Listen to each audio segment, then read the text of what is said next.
Assalamualaikum warahmatullahi wabarakatuh. Waalaikumsalam warahmatullahi wabarakatuh. Terima kasih Bapak Ibu Guru yang saya hormati atas waktu yang diluangkan untuk saya sebagai calon guru penggerak untuk melaksanakan menyebarkan pemahaman dan penerapan pengalaman budaya positif. Terus next.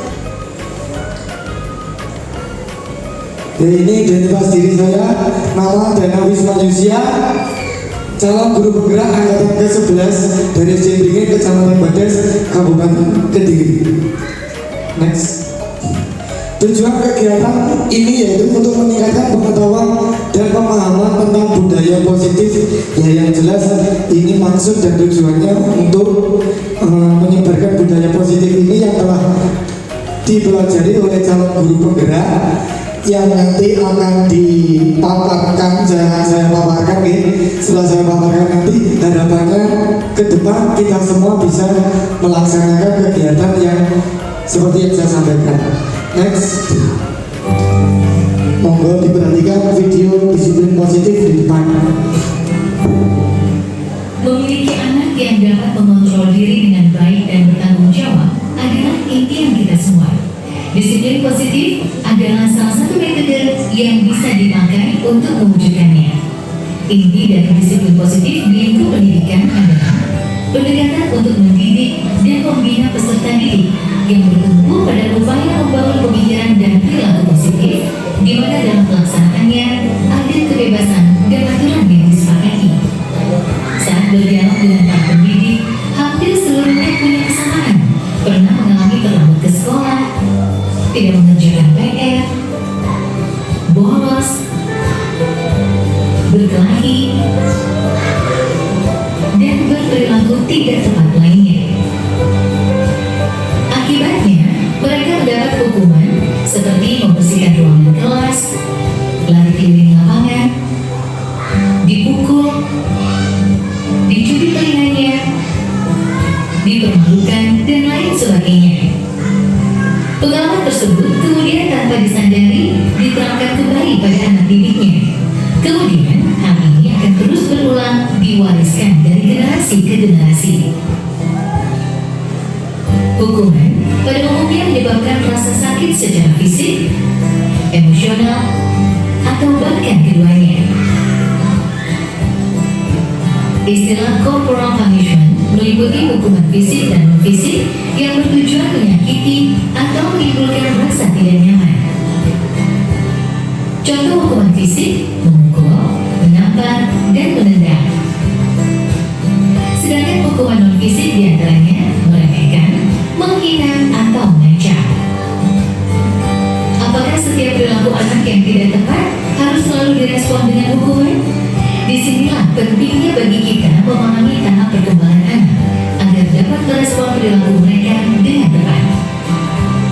Setiap anak memiliki kecepatan pertumbuhan yang berbeda-beda. Sangat penting bagi pendidik untuk memahami dengan baik konsep tumbuh kembang anak agar dapat memegangnya sebagai prinsip dasar proses mendidik. Anak usia balita biasanya senang berlarian, sementara anak usia sekolah dasar cenderung lebih mempercayai guru dan teman-temannya.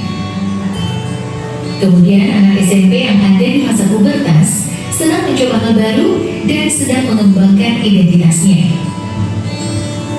Apa yang dilihat dan didengar secara terus-menerus akan menjadi keyakinan bagi mereka dan sekaligus membentuk ekspresi serta perilakunya. Lalu, bagaimana mengatasi konflik ketika perilaku anak tidak sesuai dengan harapan orang dewasa? Konsekuensi logis di dalam disiplin positiflah jawabannya. Konsekuensi logis adalah konsep paling dasar dalam logika. Dalam pendidikan, konsekuensi logis fokus pada solusi. Anak akan diajari mentaati aturan atas dasar kesadaran dan tanggung jawab.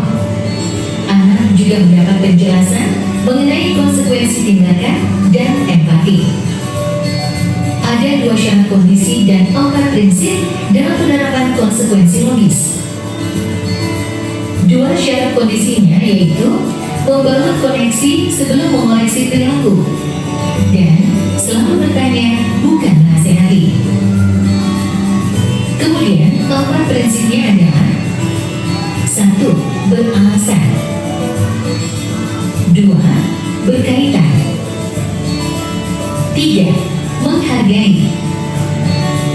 4. Membantu. Dengan arahan konsekuensi logis ini, pendidik tetap harus secara konsisten memberi dukungan yang positif kepada peserta didik.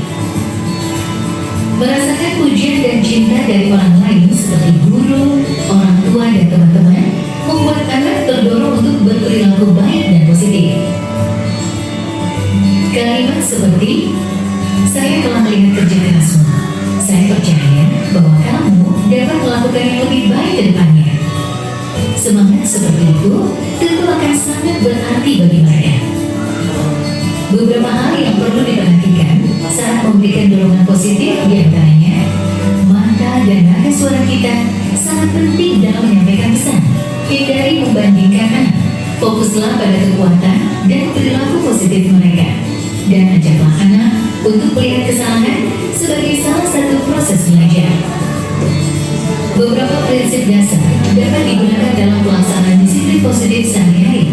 Di antaranya yaitu, pastikan kita selalu mendengarkan sebelum memberikan pendapat atau keputusan.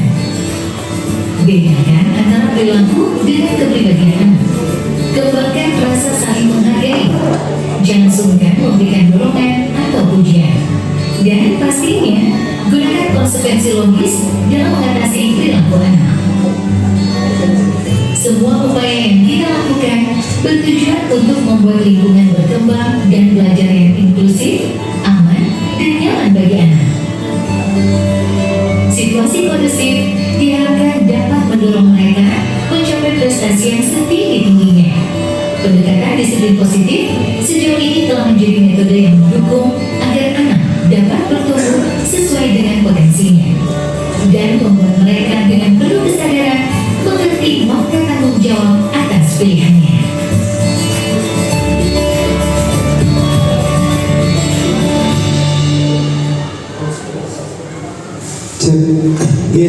Dari video yang ditampilkan di depan, kita semua kan juga pernah merasakan jadi murid bagaimana dihukum oleh guru pada waktu sekolah dulu, bagaimana rasanya diancam seperti, kamu tidak mengerjakan PR, awas ya nilai kamu nanti saya kurangi.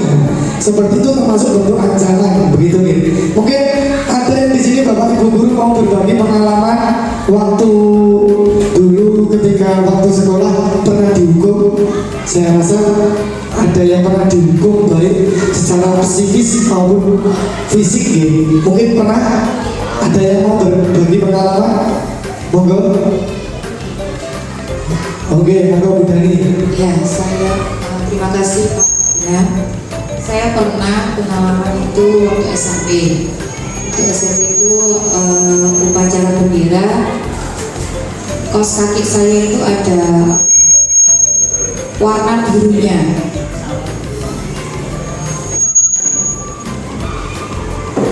Ya, kaos kaki saya itu ada warna birunya. Sebenarnya kan harus putih, terus ada tulisan SMP Negeri 12. Nah, itu saya tidak pakai yang itu.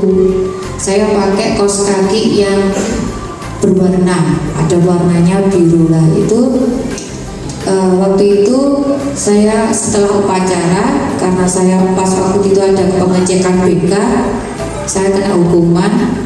Jadi saya harus lari-lari keliling lapangan 3 kali. Seperti itu sama. Setelah itu bersih-bersih ruang BK.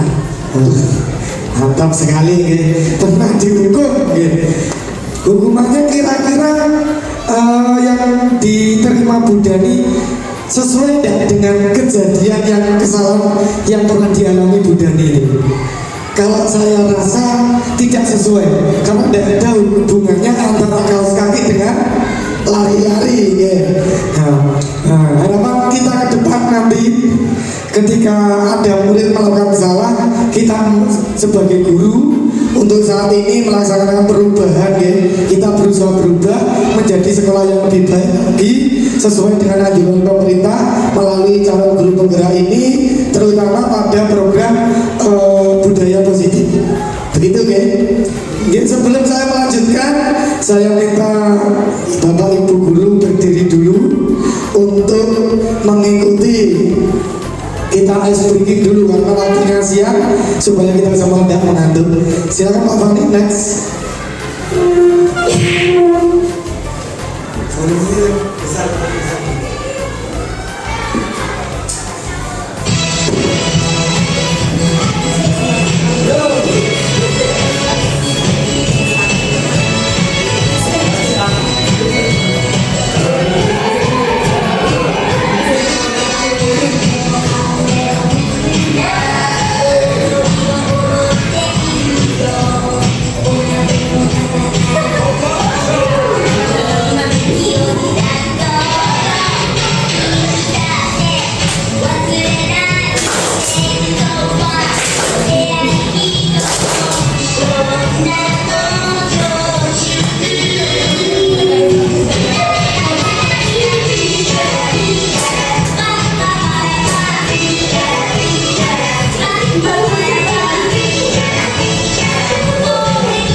Gini, silakan duduk kembali.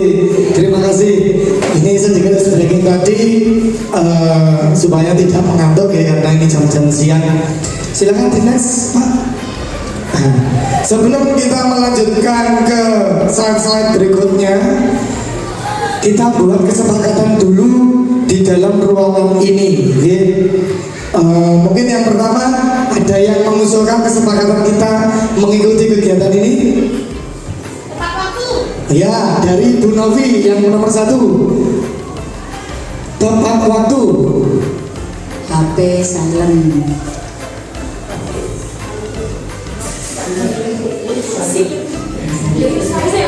Di skip.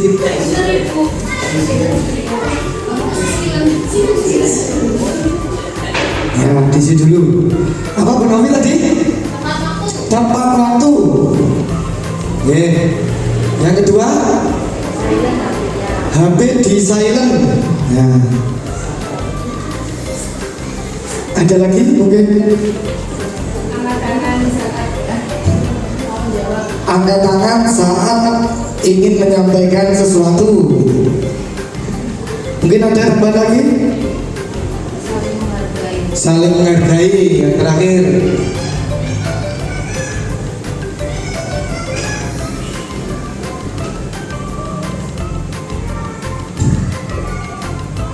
Nah, ini kesempatan kita nih. 1, tepat waktu. Yang kedua, HP di silent, tidak perlu dimatikan. 3, angkat tangan jika ingin menyampaikan sesuatu. Kemudian saling menghargai. Semoga ke depan nanti dalam kegiatan ini kita bisa menyepakati ini semua. Next. Konsep inti budaya positif yang akan saya sampaikan yaitu mulai dari yang pertama, perubahan paradigma belajar, kemudian disiplin positif, yang ketiga nilai-nilai kebajikan, yang keempat kebutuhan dasar manusia, yang kelima motivasi perilaku manusia, kemudian yang keenam posisi kontrol guru, yang ketujuh keyakinan kelas, dan yang terakhir nanti juga akan ada tampilan video lagi yaitu segitiga restitusi. Next.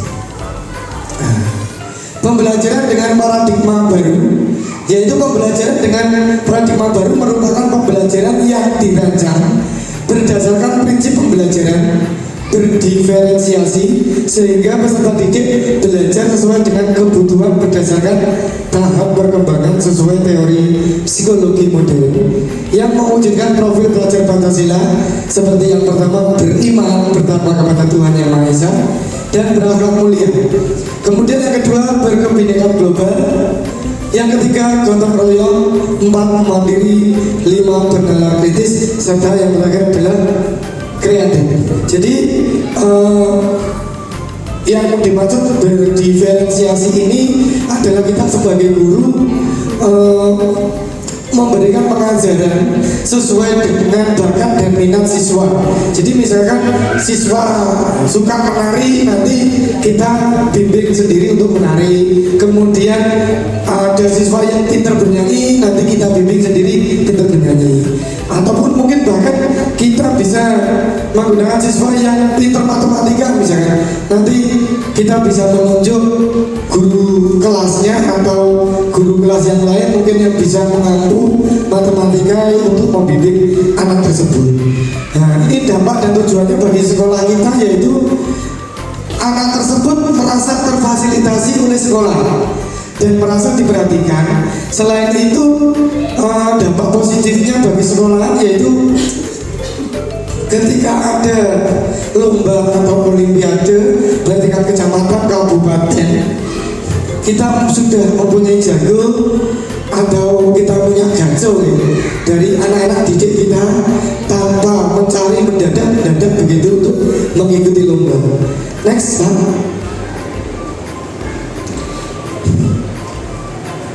Kita coba, ini coba dulu. Jenengan tuliskan di satu kertas ini.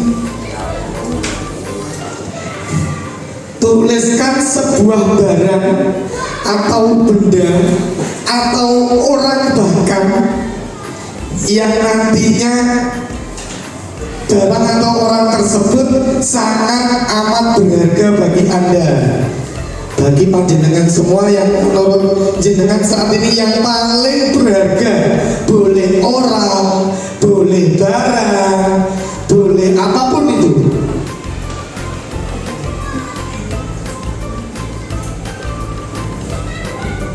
Ini yang mengisi satu orang satu. Kita melakukan percobaan. Silakan, sudah ditulis? Sudah ditulis?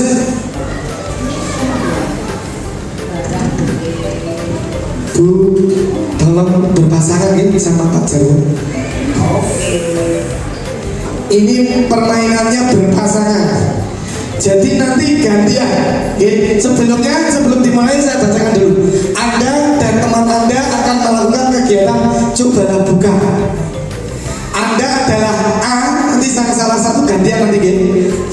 Yang A tugasannya adalah menuliskan di kertas warna kuning tentang sesuatu yang amat sangat berharga tadi. Kemudian tugas rekan satunya nanti membujuk. Membujuk boleh, marah boleh, mengintimidasi boleh, menggoda boleh, atau menawarkan sesuatu sebagai bahan bertukar dengan kertas yang panjenengan pegang dan tulis tadi. Bisa dipahami? Bisa nggih? Nah, coba dari sebelah kiri dulu yang apa itu namanya memegang kertas tadi. Dari yang sebelah kiri. Nanti untuk yang sebelah kanan bertugas untuk merayu boleh, menggoda boleh, membujuk boleh, mengintimidasi boleh. Nanti gantian, oke? Bisa dimulai? Bisa, oke? Kita coba, oke? 1, 2, 3. Ya.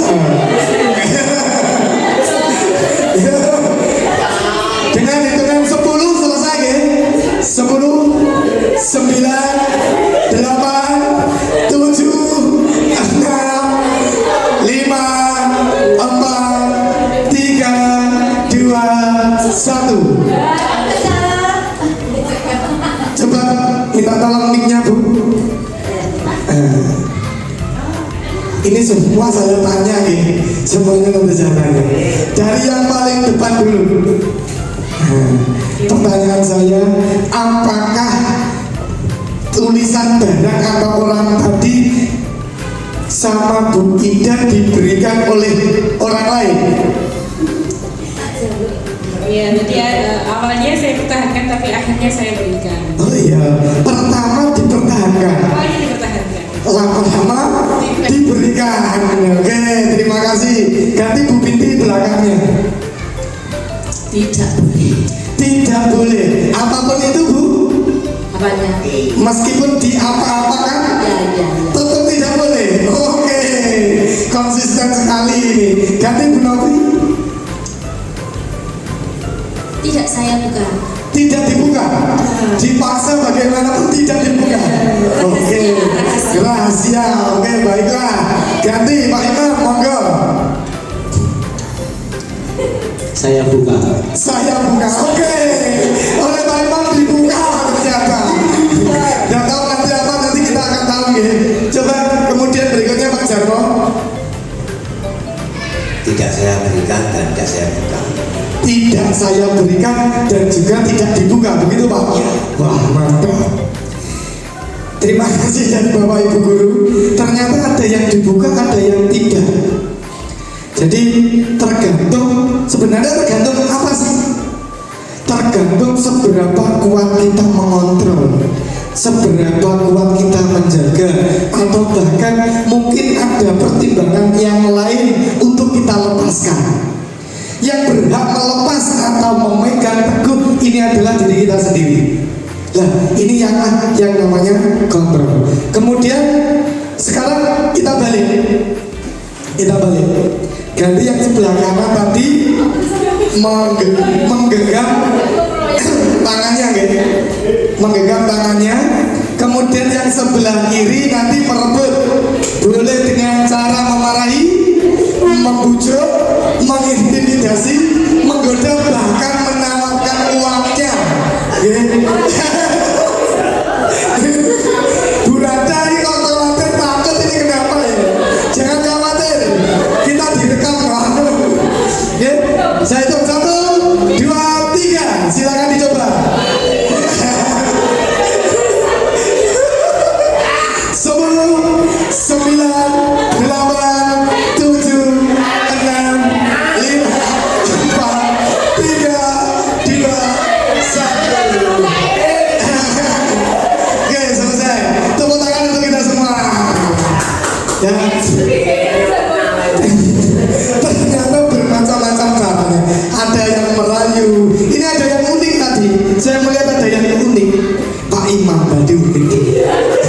Jadi caranya begini Pak Imam tadi. Mohon maaf ya.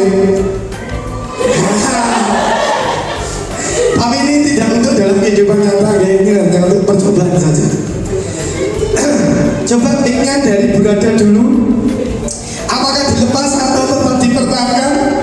Tadi awalnya saya mempertahankan dengan sekuat hati saya. Iya, terus kemudian Ternyata ada muncul rayuannya yang saya dan terbuka lagi. berarti Pak Jarwo ini pintar sekali untuk merayu ya. Luar biasa. Monggo Pak Agung. Kalau saya tetap tidak saya. Oh, tetap tidak dibuka meskipun gini tadi ya. Oke, tetap. Oke, terima kasih. Ganti Bu Iva. Bagaimana Bu Iva? Kalau saya tetap tidak saya buka. Tetap tidak dibuka. Ih, yang tidak dibuka ini rahasianya luar biasa. Oke, Bu Dani. Saya juga tidak membuka dan tidak memberikan. Tidak membuka juga tidak memberikan. Coba ini ganti Bu Agustin, monggo. Saya juga tidak dibuka. Juga tidak dibuka. Dan jangan tidak dibuka kertasnya maksudnya. Kepala lainnya tidak dibuka. Oke. Belum waktunya ya. Coba saya tadi dari Bu Ida yang pertama kali tadi dibuka. Betul gitu ya? Dipertahankan dengan sekuat tenaga, akhirnya dibuka. Sekarang coba saya bertanya sama Bu Ida, kira-kira yang ditulis di kertas itu tadi apa Bu?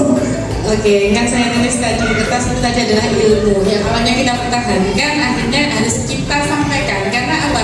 Ketika ilmu kita manfaatkan, kita sampaikan ke orang lain, ilmu kita itu semakin tajam, semakin banyak gitu. Nah, kalau kita pendam sendiri kan lama-lama seperti pepatah bilang itu ilmu kalau dipakai bagaikan pisau ya. Ilmu itu bagian pisau, kalau kita pakai itu akan semakin tajam. Semakin kita merasa bodoh, merasa kurang dengan ilmu itu, tapi kalau kita biarkan dia akan tumpul, kita lupa. Contoh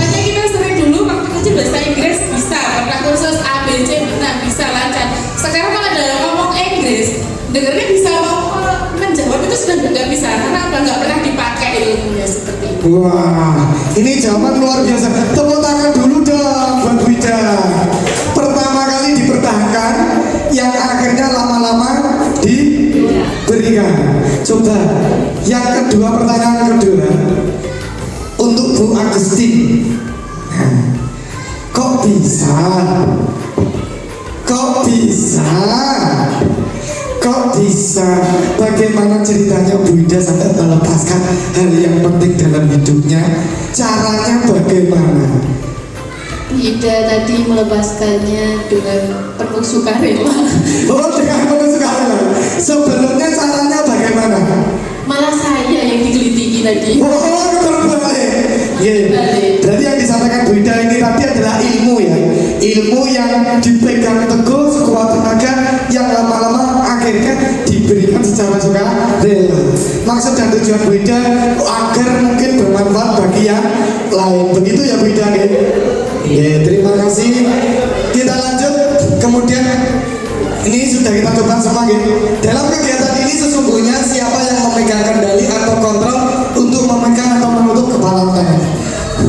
Kira-kira siapa nih yang mempunyai peranan penting untuk mengontrol dengan apa yang kita pegang? Yang jelas jawabannya adalah diri kita sendiri. Next. Ini berikut adalah teori kontrol yang disampaikan oleh Dr. William Glasser. Dalam teori kontrol yang disampaikan yaitu kemudian hari berkembang dan dinamakan choice theory, meluruskan beberapa miskonsepsi tentang makna kontrol.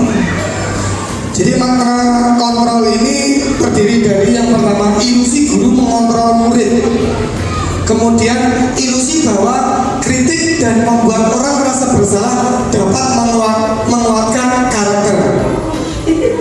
Kemudian yang ketiga, ilusi bahwa orang dewasa memiliki hak untuk memaksa. Ini saya kasih contoh. Ilusi bahwa orang dewasa memiliki hak untuk memaksa. Misalkan kita sebagai guru, ada murid yang berdiri sama pelajaran. Jawabannya apa? Ayo kamu duduk.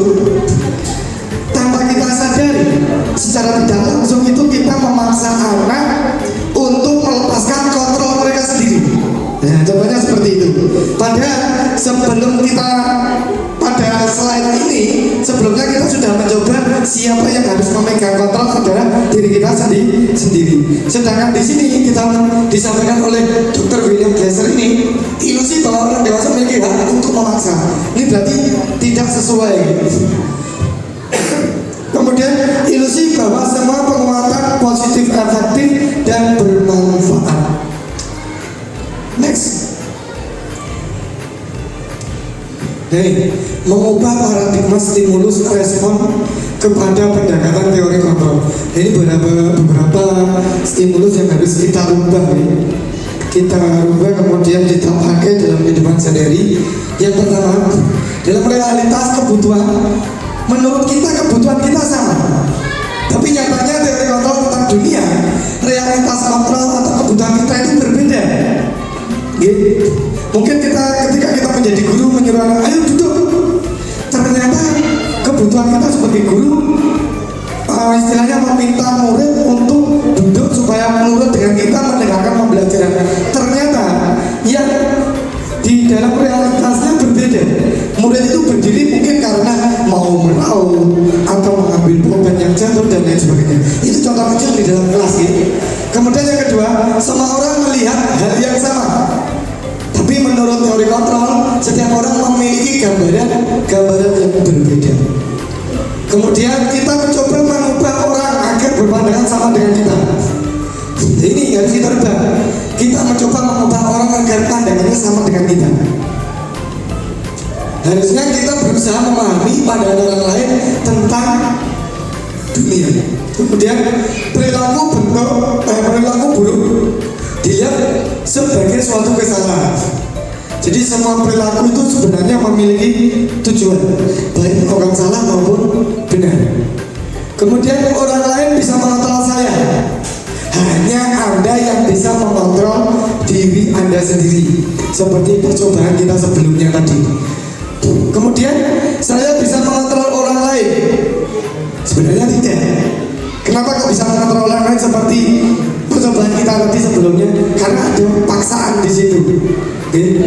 Kemudian pemaksaan ada pada saat bujukan gagal. Jadi yang betul adalah kolaborasi dan konsensus menciptakan pilihan-pilihan baru. Dan yang terakhir model berpikir menang atau kalah. Yang betul model berpikir menang. Begitu ya. Next. Ini disiplin positif. Dalam pendapat disiplin positif, menurut Ki Hajar Dewantara, menyatakan bahwa untuk mencapai kemerdekaan, syarat utamanya adalah harus ada disiplin yang kuat. Disiplin yang dimaksud adalah disiplin diri yang motivasi internal, bukan motivasi dari orang lain. Disiplin diri disebut disiplin positif. Disiplin positif mempelajari bagaimana cara kita mengontrol diri dan bagaimana menguasai diri untuk memilih tindakan yang mengacu pada nilai-nilai yang kita hargai agar tercapai tujuan mulia yang kita inginkan. Kemudian, melalui disiplin positif dapat membuat anak memahami dan menyadari tindakan yang mereka lakukan berdasarkan motivasi internal, bukan akibat paksaan, pujian, atau bahkan hukuman. Gitu ya. Next. Kemudian disiplin positif yang selanjutnya yaitu nilai-nilai kebajikan. Nilai-nilai kebajikan adalah sifat-sifat positif manusia yang merupakan tujuan mulia yang ingin dicapai setiap individu. Nilai-nilai kebajikan universal berarti nilai-nilai kebajikan yang telah disepakati bersama, lepas dari suku bangsa, agama, bahasa maupun latar belakang.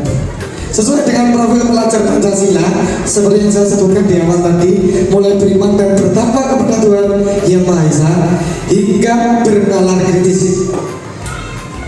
Kemudian menurut IP Primary Years Program atau PYP, toleransi, rasa hormat, mandiri, menghargai, antusias, empati, keingintahuan, kreativitas, kerjasama, percaya diri, dan komitmen. Menurut keterampilan hidup atau life skill, dapat dipercaya, lurus hati, pendengar yang aktif, kemudian tidak merendahkan orang lain, dan memberikan yang terbaik dari diri. Nah, ini semua termasuk nilai-nilai kebajikan yang bukan harus berusaha, yang harus berusaha kita terapkan dalam pembelajaran sehari-hari. Next. Sekarang kita masuk ke nilai-nilai disiplin positif yang lain, yaitu kebutuhan dasar manusia. Banyak sekali. Ada 5 kebutuhan dasar manusia. Yang namanya manusia ya tidak hanya murid, tapi bapak ibu guru juga. Kebutuhan dasar manusia merupakan unsur-unsur yang dibutuhkan manusia dalam menjaga keseimbangan diri, baik secara fisiologis maupun secara psikologis. Oleh karena itu, segala tindakan yang kita perbuat pastilah memiliki tujuan, yaitu memenuhi dasar-dasar kebutuhan manusia tersebut. Salah satunya kebutuhan dasar manusia tersebut adalah, yang pertama adalah bertahan hidup. Bertahan hidup. Jadi contohnya bertahan hidup itu seperti ini. Misalkan anak-anak ketika istirahat, aduh perutku lapar, supaya tidak sakit perutku, dan secara tidak sadar mereka itu berpikir begini, aku tak makan supaya aku tetap sehat, supaya aku tetap bertenaga, supaya aku tetap menjadi orang yang tumbuh. Nah, itu maksud dan tujuannya anak-anak itu seperti itu, tapi tidak disampaikan ke yang apa itu namanya, secara emosi, secara apa namanya, bicaranya itu tidak disampaikan. Jadi mereka kalau lapar ya, aduh belum lapar, langsung istirahat gitu aja. Sebenarnya ini termasuk kebutuhan dasar manusia, yaitu untuk bertahan hidup. Selain itu, seperti panjenengan semua pulang kerja kehujanan, ketika di naik kendaraan bermotor, kira-kira kita pakai apa supaya tidak hujan? Halo Bapak Ibu, ketika hujan pulang dari sekolah, Bapak Ibu naik sepeda motor kehujanan, kira-kira untuk bertahan hidup jenengan itu memakai hujan atau mantul. Ini Pak Jarwo pakai payung. Jadi tujuannya sebenarnya untuk bertahan hidup kan. Kemudian kesenangan. Nah, ini kesenangan ini bagian dari hobi. Wah, Bu Dani ini bekerja mengerjakan apa misalkan mengerjakan dua sebenarnya. Bu Novi ini juga mengerjakan dua sebenarnya.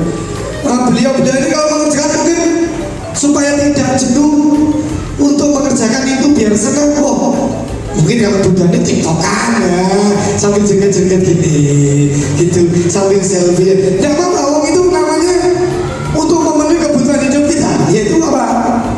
Kesenangan. Bu Novi juga itu bisa mengerjakan, mungkin kesenangannya berbeda, tidak tiktokan atau tidak selfie. Oh, mungkin pakai lagu, dengarkan pakai lagu, cetak seperti itu ya. Jadi kesenangan setiap orang berbeda-beda, dan kita selalu ingin apa? Semuanya itu terpenuhi. Tak beda dengan anak-anak. Wah, aku senang untuk apa itu namanya gambar misalkan. Aku senang gambar di kelas, misalkan Pak gurunya Pak Jarwo. Ya anak-anak silakan perhatikan dulu. Bapak mau menjelaskan ini lah. Ada anak namanya Anton misalkan. Anton ini mendengarkan, tapi karena dia juga butuh, kebutuhannya itu juga pengen senang. Pak Jarwo kamu menerangkan gitu-gitu aja. Karena dia merasa bosan ingin senang, dia sambil menggambar. Karena dia punya bakat gambar misalkan. Nah, jadi yang dimaksud di sini kesenangan anaknya pun juga berbeda-beda Bapak Ibu. Jadi untuk mengimplementasikan ini semua, ya, kita sebagai guru saat ini ya memang harus bagaimana ya? Seperti yang saya sampaikan di awal tadi, berdiferensiasi. Jadi kita mengajar anak-anak menggunakan metode-metode yang berdiferensiasi, kemudian tidak lupa dengan ini, mulai bertahan hidup, kesenangan, cinta dan kasih sayang, kebebasan, penguasaan. Cinta dan kasih sayang contohnya seperti apa? Misalkan banyak yang kita temui di sekolah itu anak-anak sering usil, celometan kepada guru, rame sendiri. Mungkin kalau dijelaskan, serem. Ternyata setelah kita selidiki di rumah anak tersebut kurang perhatian dari orang tua, atau mungkin orang tuanya kerja sehingga tidak bisa memperhatikan, atau bahkan mungkin dia sehari-hari hidup dengan kakek atau neneknya seperti itu, atau bahkan lebih parah lagi, tidak ada kakek nenek, tidak ada orang tua, dia hidupnya dengan kakaknya saja. Dia tidak pernah merasakan kasih sayang dari kedua orang tua. Nah, ini harus kita ciptakan cinta kasih sayang kita terhadap anak didik. Jadi anak didik yang tadi yang saya sampaikan nakal dan lain sebagainya, mungkin salah satu kebutuhan dasarnya ini tidak tercukupi, sehingga mereka melakukan hal seperti itu. Kemudian kebebasan, ya rame misalnya, mungkin mereka pengen belajarnya itu di tempat-tempat lain. Contoh misalkan belajar IPA, kita tidak melulu di kelas, kita bisa keluar kelas. Bahasa Indonesia misalkan ada yang namanya materi sama organik, ya kita coba aja keluarnya. Mungkin dengan situ mereka meskipun tidak begitu suka dengan pelajarannya, tapi karena dia merasa bebas di luar, akhirnya yang sebelumnya tidak suka dengan pelajarannya akhirnya lama-lama mengikuti karena dia senang bebas di luar. Jadi kembali lagi ke sini. Kemudian penguasaan. Nah, ini biasanya terjadi pada murid-murid yang suka provokator. Dia merasa bangga, merasa senang, merasa menjadi yang kuat kalau bisa mengalahkan teman-temannya yang lain. Nah, ini muncul tindakannya seperti apa? Anak jahil, nakal, suka jegal, bahkan seperti muridnya siapa tadi? Nah, seperti muridnya Bu Tiwi tadi. Ya mungkin dia merasa ingin menjadi penguasa di sini. Sebagai penguasaannya mungkin seperti itu. Jadi yang namanya anak itu berbeda-beda. Kita harus pahami dengan dasar-dasar kebutuhan dasar manusia ini itu sendiri. Begitu kan? Monggo next. Kemudian dari semua itu ada motivasi perilaku manusia. Jadi motivasi itu adalah apa sih? Dorongan yang timbul pada diri seseorang secara sadar atau tidak sadar untuk melakukan suatu tindakan dengan tujuan tertentu. Jadi manusia itu melakukan tindakan dengan tujuan tertentu. Mungkin contoh-contoh saya menjelaskan seperti ini, misalnya Bapak Ibu guru main HP,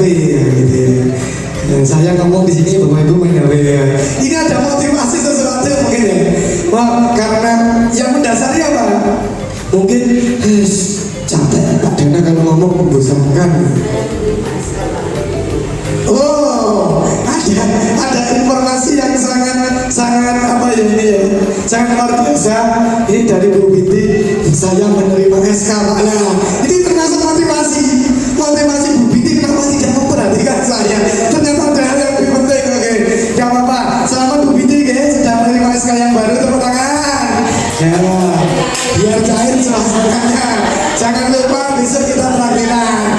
Begitu ya teman-teman ya. Oke. Kemudian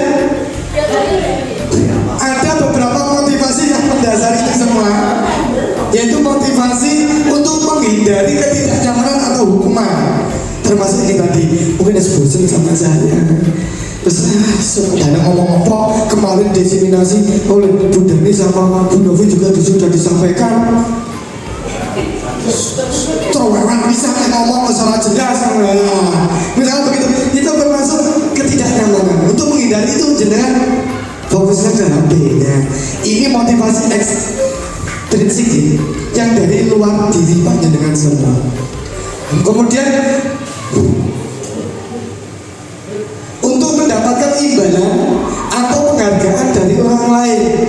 Jadi contoh misalkan begini mohon maaf ada gangguan sebentar.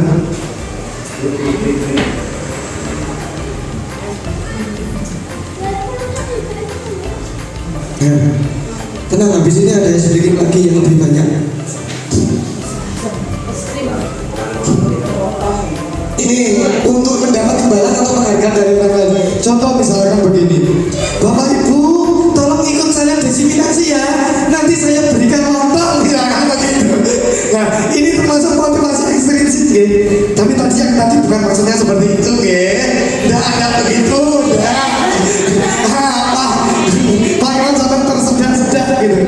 Ya, ini motivasi yang dari luar diri kita sendiri.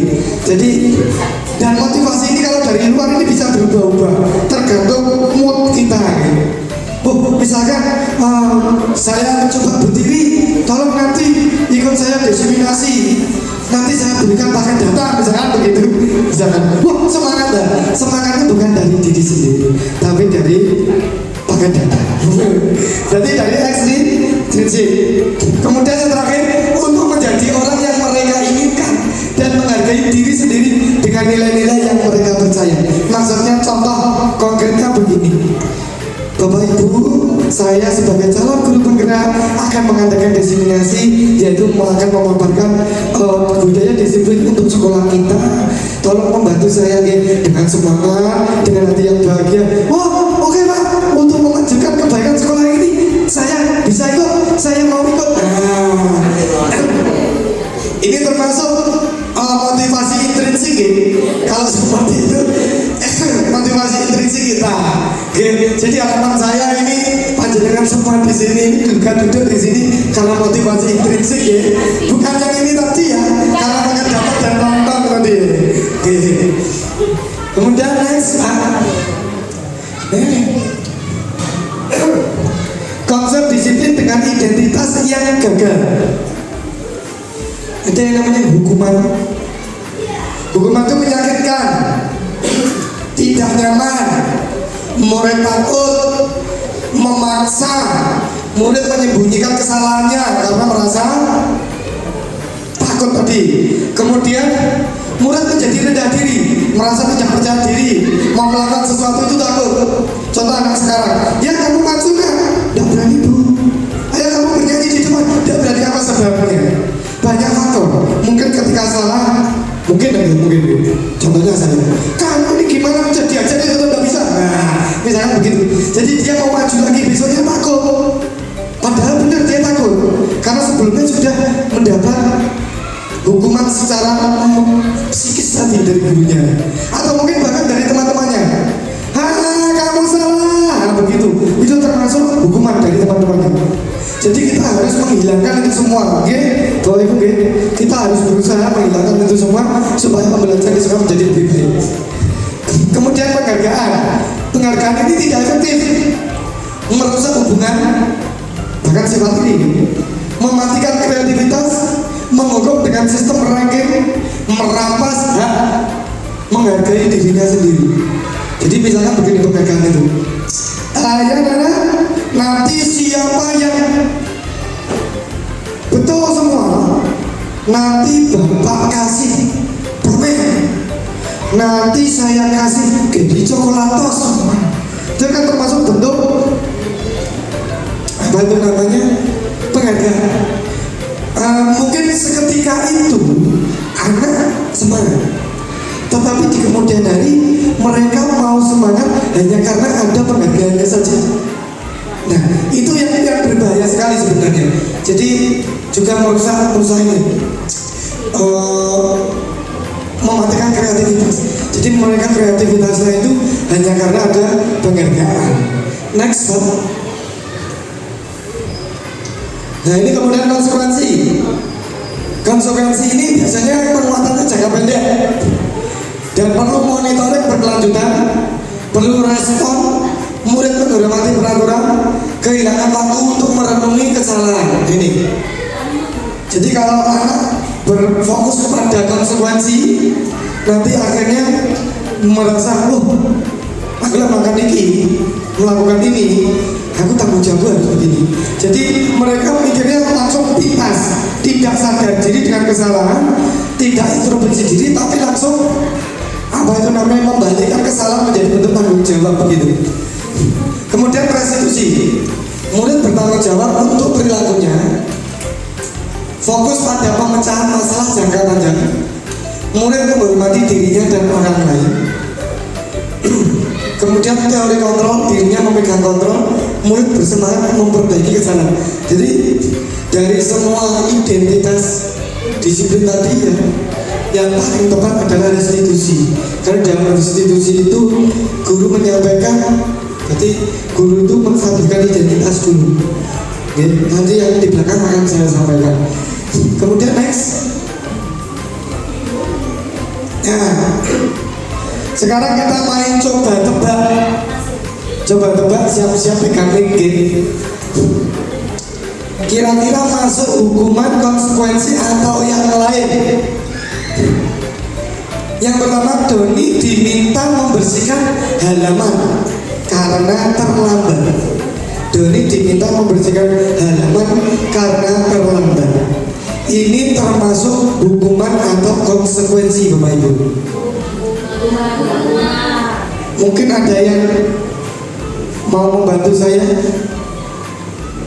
Monggo. Bida mungkin? Doni diminta membersihkan halaman karena terlambat. Itu termasuk hukuman, karena dia terlambat maka dia dihukum untuk membersihkan halaman. Betul. Jadi ini nomor satu termasuk hukuman. Selain itu, kalau kita perhatikan, Doni diminta membersihkan halaman karena terlambat. Hukumannya terlambat dengan membersihkan halaman apa? Nah, ini masuk hukuman kalau biasanya seperti itu ya. Kemudian kedua, Ferry menghapus papan tulis karena telah mencoret-coretnya. Ini kira-kira konsekuensi apa hukuman? Konsekuensi, betul. Kemudian yang ketiga, Siva berdiri di depan kelas karena bukunya ketinggalan. Berlawanan juga ini hukuman. Misalkan yang ketiga ini, Siva berdiri di depan kelas karena bukunya ketinggalan. Ini kan hukuman. Kira-kira kalau kita ubah menjadi konsekuensi bagaimana? Selain membeli buku, mengambil buku, bukunya ketinggalan, menggunakan buku yang lain. Jadi tadi tiga jawaban tadi, menurut saya ya, yang paling tepat adalah menulis di buku yang lain. Jadi kalimatnya begini, Siva menulis catatan di buku yang lain dan nanti menyalin kembali di rumah dengan buku yang sesuai karena bukunya ketinggalan. Karena kalau kita meminta anak mengambil dulu ke rumah, resiko. Ya kalau rumahnya jauh, gitu. Ya kalau nanti di jalan ada apa-apa. Nah, terus ada tadi yang membeli buku. Ya kalau anaknya punya uang. Ya kalau yang jual ada di sekolah. Nah, ini juga beresiko juga. Kemudian yang keempat, Abi mengepel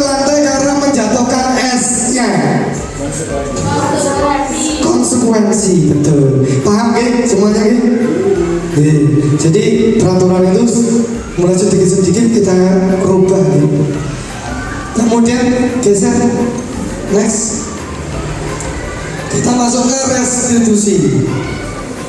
Pak minta contoh foto Pak.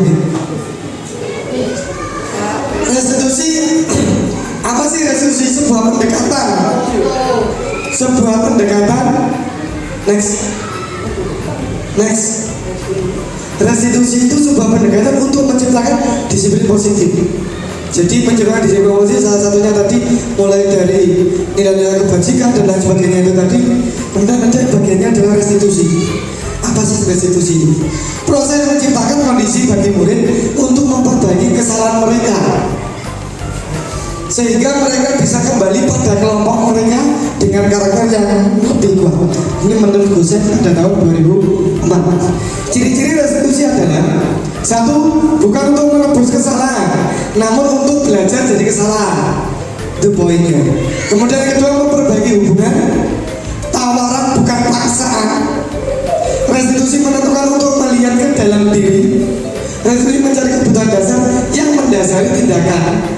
Kemudian restitusi diri adalah cara yang baik. 7, memfokus pada karakter bukan tindakan. 8, fokus pada solusi.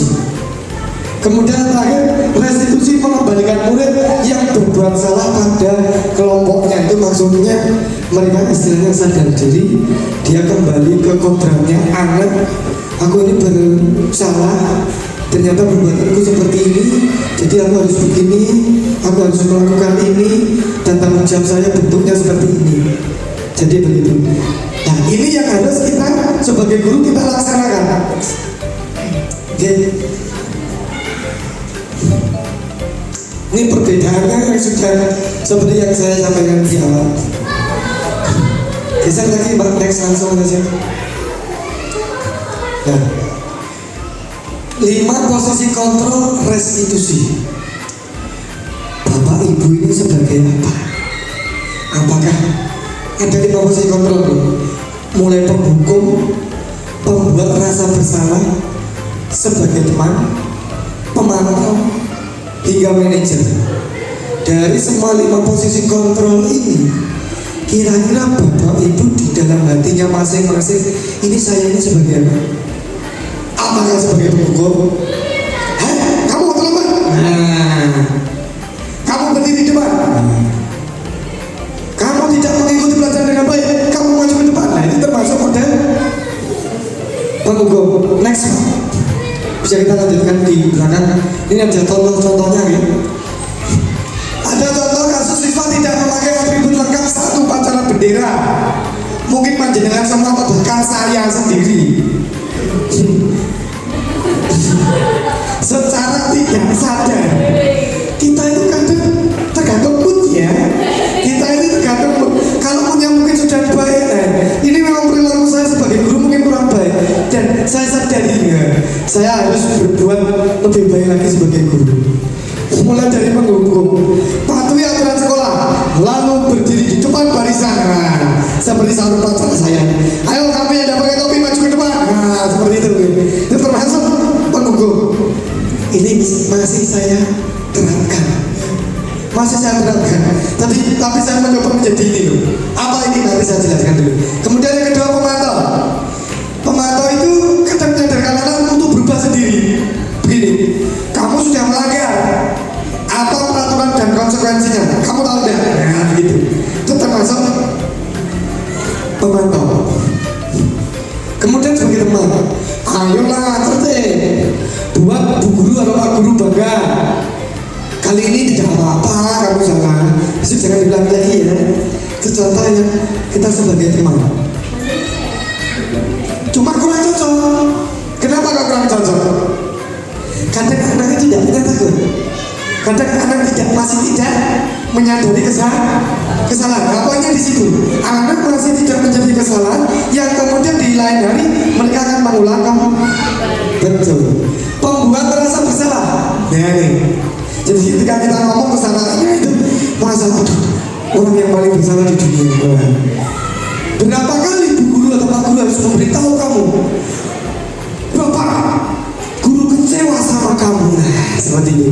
Akhirnya saya, ya Allah, saya salah. Saya sudah membuat kecewa Bapak Ibu guru saya. Seperti itu ya. Sekarang kemudian terakhir manajer. Nah, ini yang diharapkan pada guru penggerak ini dalam proses menggerakkan Bapak Ibu guru ini. Kita sebagai guru-guru yang di era yang luar biasa ini, gempuran-gempuran teknologi yang menjadikan anak psikologisnya pun juga berubah, yang berdampak pada sifat. Kita harus punya sifat ini, Pak Bu. Jangan seperti ini lagi gitu. Ya mungkin yang seperti ini saya saya sendiri nggak apa-apa. Mungkin sini saya sama Imam Pak Jarwo biasa ini hal biasa. Mau gimana lagi? Ya. Tapi saya rasa dari semua ini Bapak Ibu guru sudah melakukannya kok. Saya rasa semuanya hampir sudah pernah melakukannya. Cuma kita dasar dan istilahnya mau kita sebagai manajer, mau kita istilahnya sebagai pembuat pasar bersalah, mau kita menjadi temannya anak-anak. Sebenarnya kita sudah melakukan itu semua, tapi belum ngerti istilahnya. Nah sekarang dari pemaparan saya ini, saya mengharapkan Bapak Ibu guru semua ini menjadi paham, begitu kan? Apakah kamu tahu kesalahanmu? Yang pertama, validasi kesalahannya dulu. Validasi kesalahannya dulu. Jadi anak itu dimohon untuk memahami kesalahannya. Kemudian yang kedua, kira-kira bagaimana kamu akan memperbaiki kesalahannya. Nah ini termasuk apa namanya, dia berusaha memperbaiki kesalahan dirinya tanpa rasa kecewa, tanpa rasa takut, tapi sadar diri. Nah ini muncul lagi kembali motivasi intrinsik seperti itu tadi. Next. Nah, kebetulan ini Bapak Ibu guru, kita sebelum masuk ke keyakinan kelas, saya sampaikan dulu, kira-kira preview dulu Pak yang tadi dulu. Harapan saya kan kita semua jadi yang manajer, gitu. Kita semua menginginkan ingin jadi manajer, tapi sulit nih. Kadang saking dapetnya anak itu, kadang kita menjadi manajer itu sulit sekali. Tapi ya mau bagaimana? Ini sudah tugas dan kewajiban kita. Apakah panjenengan semua siap untuk menjadi manajer atau tetap yang pendukung? Bagaimana? Sesuai kondisi. Jadi yang diterapkan di sini sesuai kondisi begitu. Kita coba berubah. Ini harapan pemerintah itu, kita diminta ini loh Bapak Ibu guru. Kita diminta ini sebagai manajer. Semoga ke depan sekolah kita mempunyai guru-guru yang semuanya mempunyai disiplin positif. Pada saat posisi kontrak guru, kita semua bisa menjadi posisi manajer, terutama saya. Begitu ya. Monggo next. Kemudian disiplin positif yang lain yaitu kita masuk keyakinan kelas. Jadi jangan peraturan. Mengapa kita harus menggunakan keyakinan kelas? Ini contoh yang saya buat beberapa waktu lalu. Ini yang membuat anak-anak sendiri. Jadi kita mengubah peraturan menjadi keyakinan kelas atau kesepakatan kelas. Jadi contohnya ini yang saya bacakan gitu. Siap untuk disiplin, ada yang menulis begitu. Kemudian tidak mencoret-coret meja, tidak mengejek teman, memperhatikan guru saat menjelaskan, tidak boleh membuli teman, saling menghormati antar teman, saling menghargai teman, kemudian berusaha tidak bikin sesuai jadwal. Ini masalah banyak yang sama gitu. Kemudian jika ada teman yang tidak membawa uang saku atau tidak makan, kita memberikannya uang. Nah, ini kesepakatan yang timbul dari pemikiran anak-anak sendiri. Jadi kalau kesepakatan kelas itu yang menyepakati kita semua, baik dari guru maupun siswa. Jadi mereka sadar, oh ini dulu pernah ditulis, kita pernah sepakat. Jadi mereka menyadari tentang perbuatan-perbuatan yang mereka laksanakan, begitu gitu.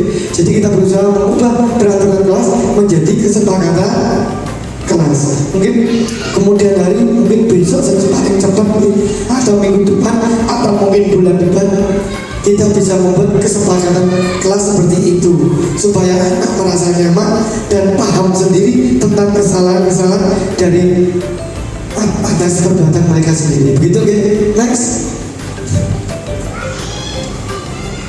Nah, kalau kesepakatan kelas itu bersifat abstrak, berupaya pernyataan universal, dibuat pernyataan yang positif. Meskipun tadi punya saya sendiri ada yang tidak positif. Contohnya yang positif itu, yang non positif dan tidak positif itu begini. Yang tidak positif dan yang positif itu begini. Yang tidak positif dilarang membuang sampah sembarangan. Itu termasuk peraturan.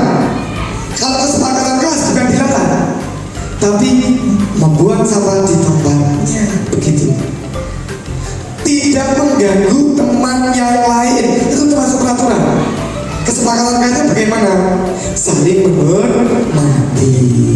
Itu begitu. Bedanya antara apa itu namanya peraturan dengan kesepakatan atau keyakinan kelas. Begitu kan? Next.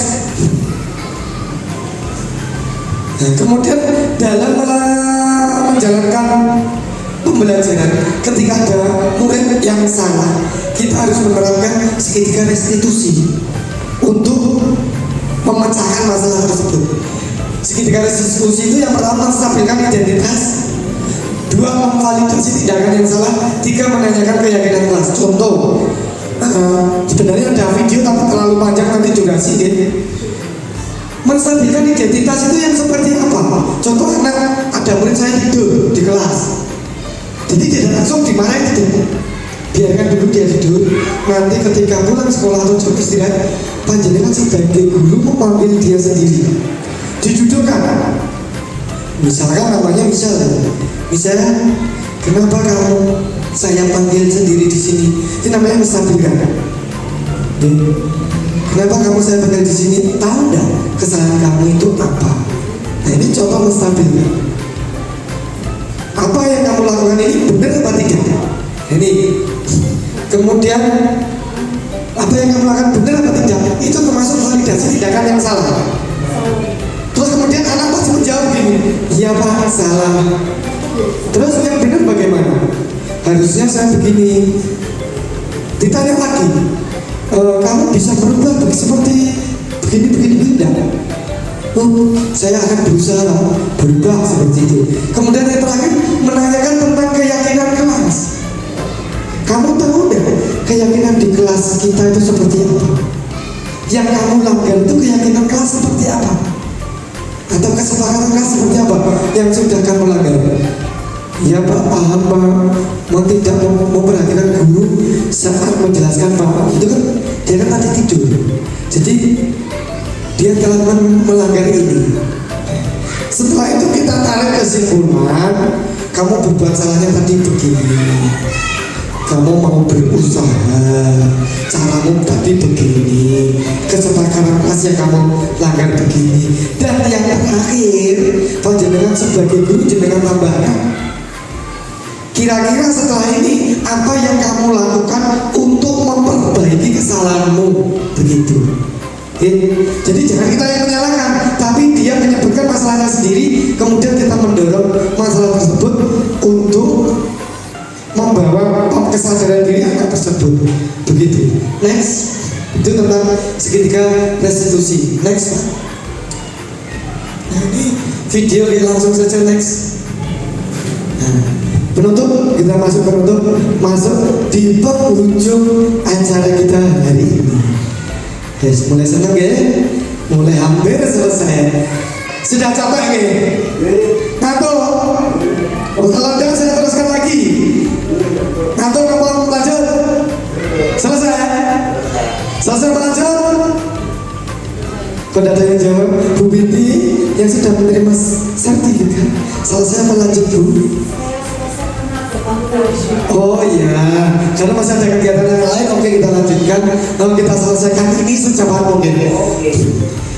Dengan adanya diseminasi saya ini, harapan kami sebagai calon guru penggerak dapat bergerak bersama untuk melakukan praktek baik berupa berupa budaya positif yang sudah saya sampaikan tadi di sekolah demi memajukan merdeka belajar dan meningkatkan kenyamanan siswa di sekolah. Jadi itu yang bisa saya sampaikan hari ini. Semoga bermanfaat bagi Bapak Ibu guru semua, dan mungkin nanti ke depan dari diseminasi saya ini membawa perubahan dan gebrakan yang luar biasa untuk SD Beringin supaya lebih maju, lebih terpandang dan lebih baik lagi. Akhir kata, jika ada kurang dan salahnya, saya mohon maaf yang sebesar-besarnya. Assalamualaikum warahmatullahi wabarakatuh. Alhamdulillah. Monggo